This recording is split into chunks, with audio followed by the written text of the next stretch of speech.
రాష్ట్ర వ్యాప్తంగా సంచలనం సృష్టిస్తున్న బెట్టింగ్ యాప్ కేసులో బాధితులు కూడా ముందుకు వస్తున్నారు. లక్షల రూపాయలు నష్టపోయి తమ జీవితాలనే కోల్పోయామంటున్నారు. ప్రస్తుతం మనతో పాటు నెల్లూరుకు సంబంధించిన శ్రీరామ్ బాబు అనే బాధితులు ఉన్నారు. ప్రస్తుతం పంజాగుట్ట పోలీస్ స్టేషన్కి వచ్చాడు. ఇప్పటికే బెట్టింగ్ యాప్స్ పైన కేసులు నమోదవుతున్న నేపథ్యంలో తాను కొన్ని వివరాలు అందించడానికి కూడా సిద్ధంగా ఉన్నట్లు తెలుస్తుంది. మనం ఒకసారి బాధితుడితో మాట్లాడే ప్రయత్నం చేద్దాం. శ్రీరామ్ బాబు గారు, మీరు ఎక్కడి నుంచి వచ్చారు? మీరు ఎన్ని సంవత్సరాల నుంచి బెట్టింగ్ యాప్స్ ద్వారా బెట్టింగ్స్ నడిపిస్తున్నారు? నేను నెల్లూరు జిల్లా నుంచి వచ్చాను సార్. నా పేరు శ్రీరామ్ బాబు, అందరు రాంబాబు అంటారు. 2 ఇయర్స్గా బెట్టింగ్ ఆడుతున్నాను సార్. నేను బెట్టింగ్ 2 ఇయర్స్. ఎంత నష్టపోయారు? 80 లక్షల వరకు నష్టపోయాను సార్. 80 లక్షలు మీరు ఎందుకు పెట్టాలనిపించింది? బెట్టింగ్ యాప్స్ ద్వారా మరి నష్టపోతున్నాము అని అనిపించలేదా మీకు? ఎప్పుడు అనిపిస్తుంటుంది సార్, కానీ దాంట్లోంచి బయటకు రాలేకపోతున్నాను సార్. ఎందుకు రాలేకపోయినావు బయటికి? మనం ఎవరిని అడిగినా డబ్బులు ఇస్తున్నారు, వేస్తున్నాం. ఈ రోజు కాకపోతే రేపు సంపాదించవచ్చు. ఇవాళ 1000 రూపాయలు పోయాయి కదా, రేపు 2000గా పెట్టి గెలుచుకుందాం అనే ఆలోచన ధోరణే వస్తుంది, కానీ దీన్ని మానేయాలనే ధోరణి రావట్లేదు సార్. అంటే ఈ అప్పులు ఎట్లా కట్టాలి, మనం సంపాదించి కట్టలేము. ఆల్రెడీ అప్పులు ఉన్నాము. దీంట్లో ఒకసారి అలవాటు అయితే డబ్బులు వచ్చాయి సార్. ముందు అలవాటు అయినప్పుడు డబ్బులు బాగా భారీగానే వచ్చాయి సార్. మీరు ఏం చేస్తారన్నా జనరల్గా అక్కడ ఊర్లో?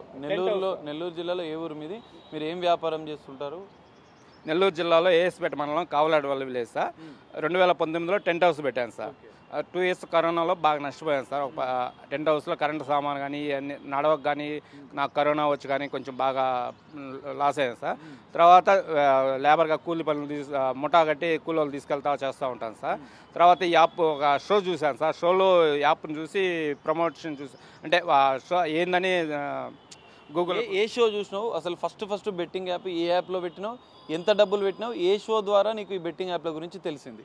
Unstoppable show sir. Unstoppable sir Balakrishna యాంకరింగ్గా ఉండే షోలో ప్రభాస్ సార్ గెస్ట్గా వచ్చారు sir. Prabhas sir, Gopichand sir, ఇద్దరు. ప్రభాస్ సార్ అభిమాని సార్. గోపిచంద్ సారు, ప్రభాస్ సార్ వచ్చారు సార్. అప్పుడు వచ్చినప్పుడు షో చూసాను సార్.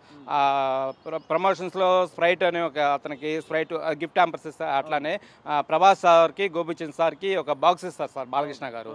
ఫండబులేట్ యాప్ ఒక బాక్స్ ఇస్తూ ఈ ఫండబులేట్ గేమ్స్ ఆడండి, గిఫ్ట్లు పొందండి అని ప్రభాస్ సార్కి, గోపిచంద్ సార్కి ఇస్తూ ఉంటాడు సార్ బాలకృష్ణ సార్ గారు. అప్పుడు ప్రభాస్ సారు, గోపిచంద్ సార్ కూడా సైన్ కూడా చేశారు సార్. అది ఏదో గిఫ్ట్లు వస్తాయని చెప్పి ఆ యాప్ని డౌన్లోడ్ చేశాను సార్. ఏ యాప్? ఫండబులేట్ యాప్. 10,000 ఇన్వెస్ట్ చేశాను సార్. ఉంది సార్, నా దగ్గర ఉంది సార్. 10,000 చేశాను సార్.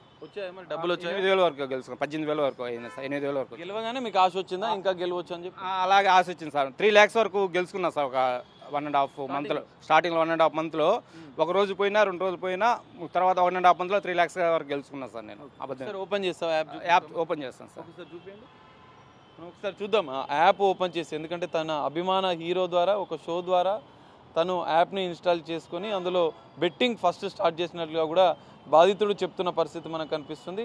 ఈ యాప్ ఫన్ డబల్ ఎయిట్ అనే యాప్లో తను బెట్టింగ్ మొదలుపెట్టినట్లుగా కూడా బాధితుడు చెప్తున్న పరిస్థితి మనం చూడొచ్చు. ఇది ఫన్ డబల్ ఎయిట్ బెట్టింగ్ యాప్గా కూడా తను చెప్తున్నాడు. డిపాజిట్ చేసుకున్న అనంతరం ఇందులో ఒకటి పెట్టుబడి ఎట్లా పెడతారు, బెట్టింగ్ ఎట్లా పెడతారని ఒకసారి ఎక్స్ప్లెయిన్ చేస్తావా? డిపాజిట్ ఆప్షన్ ఉంది కదా సార్. ఇట్లా డిపాజిట్ ఆప్షన్ మీద క్లిక్ చేయగానే డిపాజిట్ అమౌంట్ మీరు 5,000 కొట్టారు. చూడండి సార్, 2,000 రూపాయలు చేస్తే ఆ విధంగా చేయాలి. 15 నిమిషాల్లోనే ఈ డిపాజిట్ చేయాలని చెప్పి ఈ స్కానర్ ద్వారా పేమెంట్ చేయాలని చూపిస్తుంది.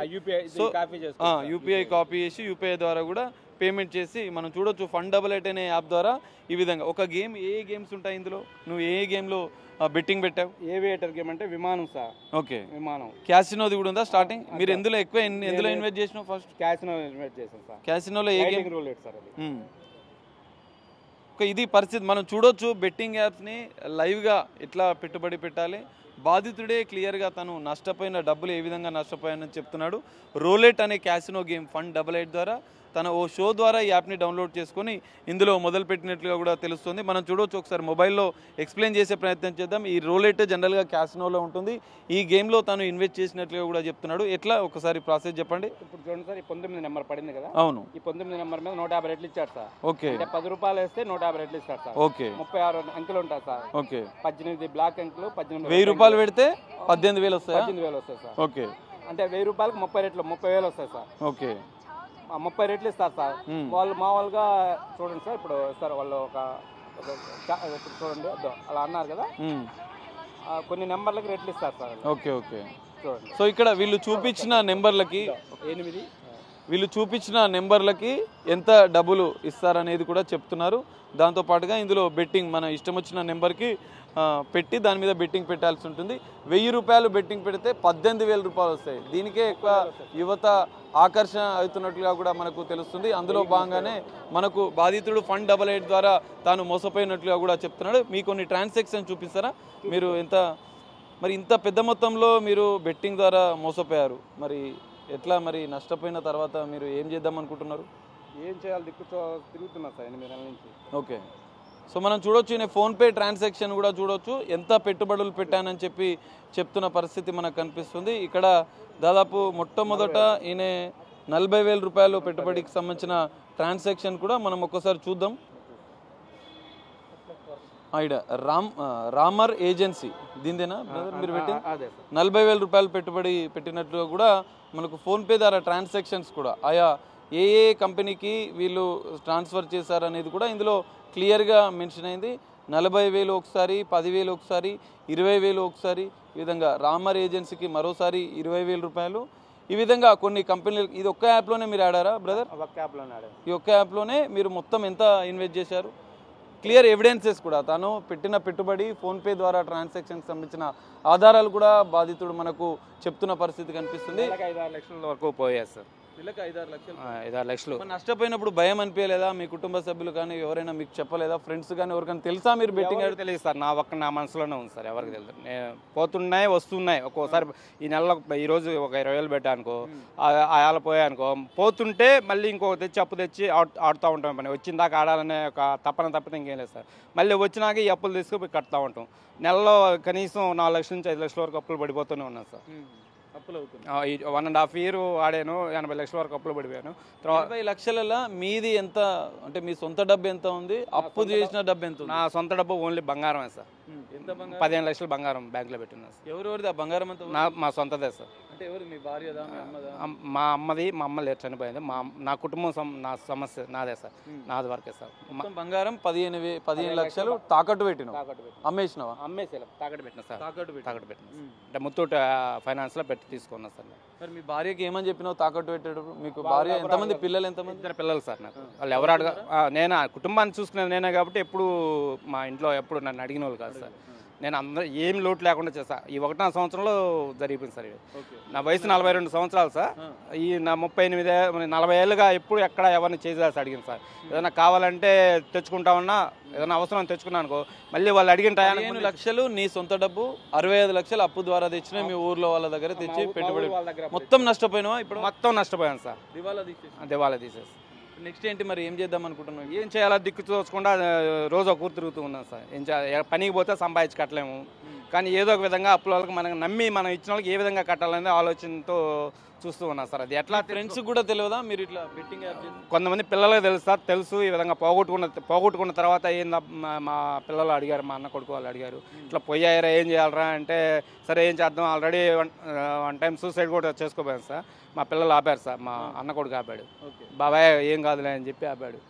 ఏం కాదు, ఎట్టగట్ట ముందు బతుకుంటే ఏదో ఒకరు తెచ్చుకోవచ్చు, మనం ఏం చేసుకోవద్దు అని చెప్పాడు సార్. మరి దీనిపైన మీరు పోలీసులకు ఏమైనా కంప్లైంట్ చేశారా ఇప్పటివరకు? మీ నెల్లూరులో కావచ్చు, ఇతర ఎక్కడైనా కంప్లైంట్ చేస్తారా? ఎక్కడా కంప్లైంట్ చేయలేదు సార్. ఇప్పుడు కంప్లైంట్ చేద్దాం. సజ్జనార్ సార్ గారు వీటి గురించి బాగా సీరియస్గా తీసుకోండి బట్టి ఛానల్స్, టీవీ ఛానల్స్ ద్వారా వీళ్ళ గురించి ఎంక్వైరీ చేస్తున్నారు కాబట్టి బెట్టింగ్ ప్రమోట్ చేసిన వాళ్ళని తీసుకొచ్చి అరెస్ట్ చేయడం కానీ జరుగుతున్నాయి. బెట్టింగ్ చేసిన వాళ్ళు ఎవరు ముందుకు రాలేదు కదా అని నేను ఈ మధ్య వార్తలు వచ్చి, బెట్టింగ్ చేసిన వాళ్ళు ట్రాన్సాక్షన్స్ చూపించారా లేదు అనే రకరకాల ఆరోపణల గురించి తెలుసుకొని, సరే మనం ఎంత నష్టపోయాము. నేను ఇప్పటివరకు పోలీస్ స్టేషన్కి రాంది ఎందుకంటే, మనం బెట్టింగ్ చేసామంటే పోలీసు వాళ్ళు మన మీద కేసు పెడతారని ఒక భయం, అపోహతో ఇప్పటి వరకు రాలేదు సార్ నేను. కానీ ఇప్పుడు ఎందుకు వచ్చా అంటే, సజ్జనార్ సార్ మంచి వ్యక్తిగా ఉన్నాడు, అతను ఈ బెట్టింగ్ మీద ప్రజలు ఇబ్బంది పడకూడదని అతను పోరాటం చేస్తున్నాడు కాబట్టి, అతనికి మనం ఆ సార్కి మనం మన బాధలు చెప్పుకుంటే ఏదన్నా సలహా ఇస్తాడని, మనం ఏదన్నా ఒక న్యాయం చేస్తాడని ఆ సార్ చెప్పుకుందామని వచ్చారు సార్ పంజాగుట్ట పిఎస్కి. మీరు ఇప్పటికే నష్టపోయారు ఒక బాధితుడు బెట్టింగ్ యాప్ ద్వారా. మరి నెక్స్ట్ యువతకి ఏం చెప్తారు? బెట్టింగ్ యాప్ ద్వారా ఇప్పటికే వేలాది మంది, లక్షలాది మంది యువత తమ జీవితాలను నష్టపోతున్నారు. మీరు ఆల్రెడీ బాధితుగా ఉన్నారు, వాళ్ళకి ఏమని చెప్తారు మీరు? ఎవరు ఆడొద్దనే చెప్తాం కానీ సార్, మనం ఆడొద్దని చెప్పిన ఈ యూట్యూబ్లో మన ప్రతి ఒక్కరు ఇప్పుడు మొబైల్ చూస్తున్నారు సార్, ఇన్స్టాగ్రామ్ చూస్తున్నారు, యూట్యూబ్ చూస్తున్నారు. మనం యూట్యూబ్ చూసిన వెంటనే ఏదైనా చూడాలంటే ముందు ఆన్ చేసిన వెంటనే ఒక యాడ్స్ వస్తూ ఉంటుంది సార్. ప్రతి ఒక్క యాడ్ ఇదే సార్ దీనికి సంబంధించి. ముందు యూట్యూబ్ దాని మీద ఒక నోటిఫికేషన్ వచ్చేస్తారు సార్. వీటిని అరికట్టగలిగితే యువత చెడిపోకుండా ఉంటారు సార్. ముందు ఆడకుండా ఉండాలంటే ఇవి యూట్యూబ్లో కానీ, ఇన్స్టాగ్రామ్లో కానీ, ఫేస్బుక్లో కానీ ఈ యాడ్స్ రానికుండా చేయగలగాలని నేను అనుకుంటున్నాను సార్. ఈ బెట్టింగ్ యాప్స్ అనేది వాళ్ళు రియల్గా అయితే బెట్టింగ్ యాప్ వాళ్ళు ఓడిపోతారు సార్. ఇప్పుడు ఇంతమంది చనిపోయారన్నారు కదా, వీళ్ళంతా అమాయకులై చనిపోలేదు సార్. దాంట్లో వాళ్ళు మోసం చేస్తే చనిపోయారు సార్. వాళ్ళు మోసమేనా మరి? బెట్టింగ్ యాప్స్ అన్ని కూడా మోసమేనా? భయంకరమైన మోసాలు సార్ అవి, భయంకరమైన మోసాలు. మనల్ని ఎట్లా మోసం చేస్తాడంటే మనం ఆపలేము. ఆపడానికి మధ్యలో కూడా డబ్బులు ఇస్తాడు. మనము ఇవాళ 20,000 వేసి పోయానుకో, మరుసటి రోజు ఆడామనుకో, మరుసటి రోజు మనకి అతను 20,000 తీసుకున్నాక 10,000 ఇస్తాడు మనకి. అట్లా చేస్తున్నారు సార్ వాళ్ళు. పూర్తిగా మనల్ని మానకుండా ఒక 4 రోజులు వరుస కాబట్టి ఇంకా పోవం కదా సార్. కానీ 4 రోజులు అట్లా కాకుండా 4 రోజులు పోతే 5వ రోజు వరకు మనకు డబ్బులు ఇస్తాడు సార్. మనకి 5వ రోజు వరకు మనకు డబ్బులు ఇస్తుంటారు వాళ్ళు. అది అట్లా మనల్ని అట్రాక్ట్ చేస్తూ ఉంటారు సార్. మనల్ని చావనీయకుండా బతకనీయకుండా అన్నట్టు చేస్తూ ఉంటారు సార్ వాళ్ళు. మరి హీరోయిన్స్ కానీ కొంతమంది సెలబ్రిటీలు అంతా కూడా ప్రమోట్ చేస్తున్నారు యూట్యూబ్లలో కావచ్చు, ఇన్స్టాగ్రామ్లో, సోషల్ మీడియా. వీళ్ళందరిపైన కేసులు నమోదైనాయి. వాళ్ళపైన ఎలాంటి చర్యలు తీసుకోవాలంటారు బాధితుడిగా మీరు? బాధితుడిగా సార్ వాళ్ళు ఆ ప్రమోట్ చేసేటప్పుడు ఒకటి ఆలోచించి ఉండాల్సిన వాళ్ళు. ఇవి ప్రమోట్ చేస్తున్నాము, ఇటు వల్ల ప్రజలకు ఏమైనా మేలు జరిగిందా లేదని ఆలోచించకుండా చేసిన మొట్టమొదటి తప్పు సార్ వాళ్ళు. మన ప్రజలకు అభిమానులు, ప్రజలే మనకు అభిమానులు అనుకొని వాళ్ళు ఉన్నారు సార్. మన ప్రజలు అభిమానించబట్టే వాళ్ళు ఒక స్టేజ్లో ఉన్నారు సార్. వాళ్ళు ప్రమోట్ చేస్తూ మన మీద రుద్దేటప్పుడు వాళ్ళు ఆలోచించుకోవాల్సింది సార్. ఇది ప్రమోట్ చేస్తున్నాం, ప్రజల్లోకి వెళ్తుంది, ప్రజల్లోకి వెళ్ళినప్పుడు అది అది అది ఎంతవరకు కరెక్టు, అది మంచిదా కాదా అని తెలియకుండా, తెలిసినా కానీ చేస్తుంటారు సార్ వీళ్ళు. సినీ సెలబ్రిటీలు తెలిసి కూడా చేస్తుంటారు సార్. తెలియకుండా డబ్బులు ఆస్తూ ఒక యాడ్కి 1,00,000 2 లక్షలు అంటున్నారు సార్. ఇప్పుడు ఎవరన్నా ఒక సెలబ్రిటీ ఒక స్టార్ట్ చేస్తే ఇన్ని లక్షలు ఇస్తారు సార్, కోట్లు కూడా ఇస్తుంటారు సార్. ఒక యాడ్ చేస్తే ఎన్నో కోట్లు ఇస్తుంటారు సార్. ఈ విధంగా అన్ని యాడ్లకి ఇప్పుడు ఈ షో, ఇప్పుడు కొన్ని ఛానల్స్ ఉన్నాయి. ఆహా స్ట్రీమింగ్ షో ఉంది సార్. ఆహా స్ట్రీమింగ్ షోలో Win9jo అనే యాప్ ఒకటి వస్తుంది చూడండి సార్. Win9jo అది బెట్టింగ్ యాప్. అది వాళ్ళకి తెలిసి కూడా ఎందుకు ఇస్తున్నారు? ఆహా స్ట్రీమింగ్ లో సెలబ్రిటీలు, హీరోయిన్ల మీద చర్యలు తీసుకోవాలి, అరెస్ట్ చేయాలని చెప్పి నెటిజన్లు కోరుతున్నారు. మీరేం చెప్తారు? వాళ్ళకి చేసిన తప్పుకి సరైన శిక్ష ఇవ్వాల్సిందిగా పోలీసు వారిని అడుగుతున్నాను సార్. ఇటువంటివి యాడ్స్ రాకుండా నిరోధించమని కోరుతున్నాను సార్.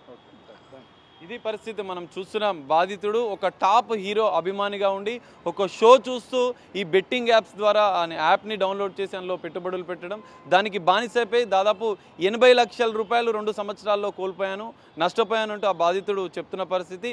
యువత ఇకనైనా జాగ్రత్తగా ఉండాలి, మీ జీవితాలను నాశనం చేసుకోవద్దు. సజ్జనార్ సార్ సోషల్ మీడియాలో చేసిన ఉద్యమాన్ని స్పందించి తాను బాధితుడిగా ముందుకు వచ్చాను. మొదట పోలీసులు బెట్టింగ్ యాప్స్ పెడితే తనపైనే చర్యలు తీసుకుంటారనే భయానికి ముందుకు రాలేదు. కానీ ఇప్పుడు సజ్జనార్ సార్ ధైర్యం ఇచ్చిన నేపథ్యంలో భవిష్యత్తులో యువత ఎవరూ మోసపోకుండా ఉండాలని చెప్పి ఒక బాధితుడిగా తాను ముందుకొచ్చానని చెప్పి బాధితుడు శ్రీరామ్ బాబు చెప్తున్న పరిస్థితి మనకు కనిపిస్తుంది. కెమెరామెన్ శ్రీనితో కలిసి సాగర్, బిగ్ టీవీ, హైదరాబాద్.